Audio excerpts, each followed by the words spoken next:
Kissi-Dougou, la cité de Kissi-Kaba Keita, accueille la délégation gouvernementale.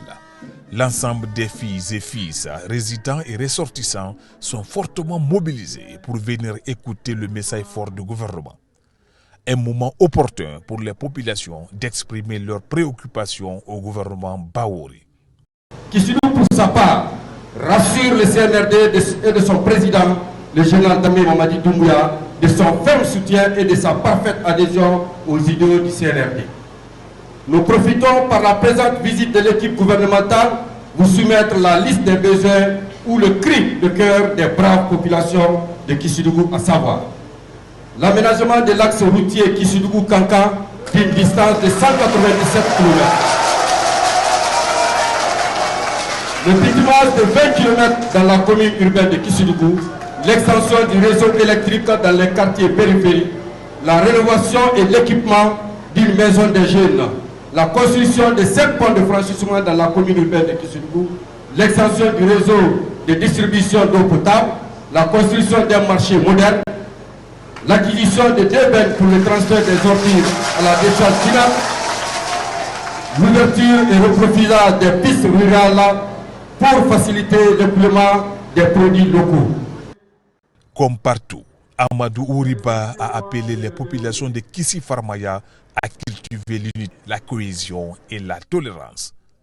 Le développement économique ne peut pas se faire sans des infrastructures praticables tout au long de l'année. Nous ne pouvons pas créer du travail là où il n'y a pas de route, parce que personne ne viendra faire les investissements indispensables s'il ne peut pas évacuer le produit de sa production. Donc les axes routiers constituent une condition sine qua non pour le développement, pour l'emploi, pour la stabilité, pour la cohésion et surtout pour que la région, la Guinée, puisse se développer.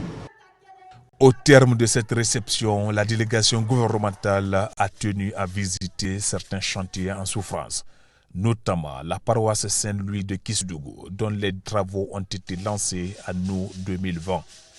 Le pont qui relie Kouroudou au centre-ville, le stade préfectoral Jean-Gebré Leno et la mosquée centrale de Yassafé. Le constat est désolant. Après Kissi-Dougou, direction Banya, une des communes rurales de Farana, située à 62 km du centre-ville. Dans cette localité, les populations se réjouissent des nombreuses réalisations en leur faveur. C'est le cas d'un centre de santé flambant neuf qui trône majestueusement dans la commune urbaine pour sauver des vies. La reconstruction du centre de santé de Banya, la fermeture des boutiques cliniques et cabinets clandestins, l'équipement des centres de santé, pour citer que cela. À travers ces différentes réalisations, la commune rurale de Banya exprime son soutien indéfectible aux idiots du CNRD. La réalisation des forages dans tous les districts et secteurs, l'appui des groupements en équipement agricole. À la rentrée de Farana, les travaux de construction des installations ferroviaires du projet gigantesque de Simandou se passent de commentaires. La réalisation de ce pont, long de 2 km sur le bras du fleuve Niger, avance à la satisfaction des autorités.